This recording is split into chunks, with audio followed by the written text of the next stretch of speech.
salaamaaleykum daleen ak jàmm ci xarala academy mbokk yi si daan xarala tey suñu tutoriel dañu leen si bëgg wan naka ngay installer Bugbox ci sa ordinateur Windows voilà. léegi pour nga installer ko premièrement da ngay télécharger lu ñu naan VMware mi ngi nii bul neex nga télécharger version mujj bi version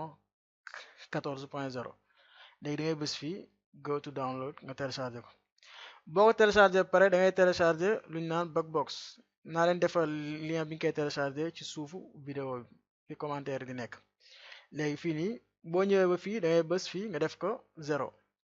bu nekkee bii ngay télécharger bu nekkee tamit bii ngay télécharger da nga koy def 0 boo paree nga cliquer fii boo cliquer fii rek da lay indil téléchargement nga daal koy télécharger. léegi boo ko télécharger da nga koy def ci sa ordinateur comme par exemple man maa ngi ko def fii nii.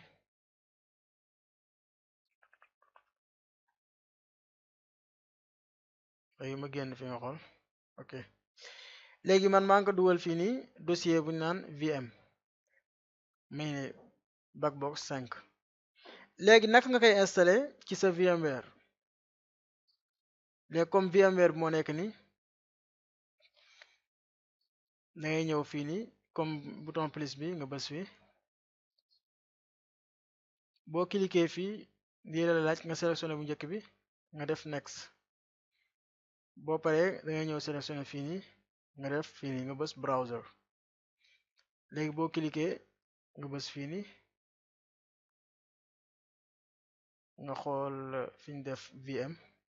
mi ngi nii comme da ngay xool tamit sa dossier bi nga ko dugal yow léegi mi ngi nii Bugbox 5 nga cliquer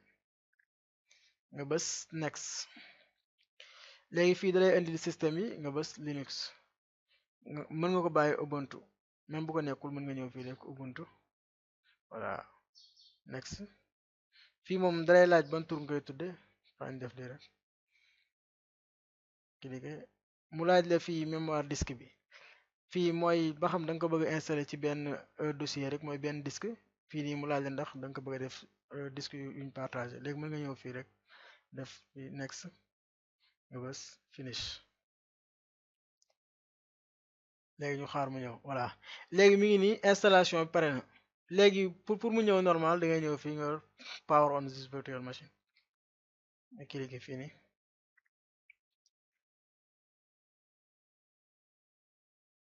bu fekkee étape bii nii yenn saa yi mën na jël tuuti temps ça dépend tamit ci sa machine gaawaay beeg yooyu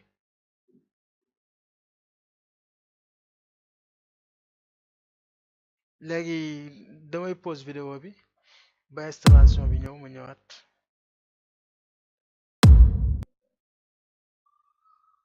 léegi mi ngi nii installé nañ ko pare boo xoolee lii la indil Bugbox bi mu ngi nii